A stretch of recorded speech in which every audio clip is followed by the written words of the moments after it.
कसम खाकर ये वादा आप लोगों से करके जाता हूँ कि जब तक चिराग पासवान जिंदा है, न आरक्षण को कोई खत्म कर सकता है, न संविधान को कोई खत्म हो सकता। आज हमारे नेता आदरणीय रामविलास पासवान जी इस दुनिया में नहीं, पर आज उनका अंश होने के नाते उन्हीं का खून मेरी रगों में है। आज आप लोगों से ये वादा करके जाता हूं कि हर वो सपना जो मेरे नेता, मेरे पिता आदरणीय रामविलास पासवान जी ने देखा था, वो सपना एक विकसित झारखंड को बनाने का, उनके उस सपने को चिराग पासवान पूरा करेगा, ये वादा आप लोगों से करके जाता। साथियों, मेरा जब जन्म हुआ था उस वक्त बिहार और झारखंड एक ही राज्य थे। ऐसे में आज मैं अपनी जन्मभूमि पर ही खड़ा, और अपनी जन्मभूमि पर खड़ा होने के नाते अपने लोगों से ये वादा करके जाता हूं, और खास तौर पर अपने तमाम नौजवान युवा साथियों से ये आग्रह करना चाहता हूं, पहचानिए अपनी ताकत को। एक बड़ी आबादी युवाओं की है। झारखंड जैसे राज्यों में जहां पे 65% से ज्यादा की आबादी युवाओं की है, पहचानिए अपनी ताकत।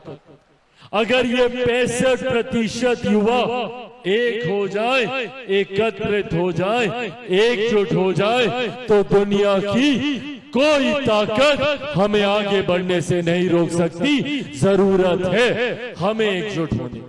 पर कई ऐसे राजनीतिक दल हैं, कई ऐसे नेता हैं जो हमें जात पात धर्म मजहब में बांटने का काम करते हैं, जो युवाओं की जमात को नहीं, युवाओं की जाति की बात करते हैं, और सिर्फ जात पात में बांटने की वजह से हम एकजुट नहीं हो पाते, अपने अधिकारों की लड़ाई नहीं लड़ पाते।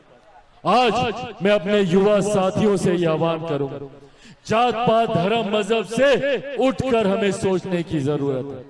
हकीकत है कि अगर हिंदुस्तान में कोई एक फर्क है, कोई एक भेद है, तो बस इतना कि एक अमीर जो अमीर होता जा रहा है, दूसरा गरीब जो गरीब होता जा रहा है।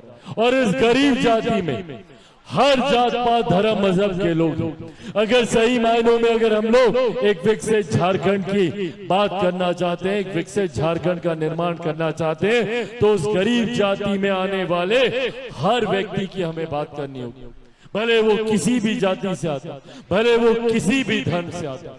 जरूरत है हर उस व्यक्ति को हमें साथ लेकर आगे चलने। साथियों, आज यही आग्रह करने आया, ये जितने लोग हैं, ये सब लोग सत्ताधारी जो राज्य सरकार का हिस्सा बने हुए हैं, सिर्फ हम लोग को लूटने का काम करते हैं और अपनी लूट की सोच को धरातल पर उतारने के लिए झूठ बोलने का काम करते हैं।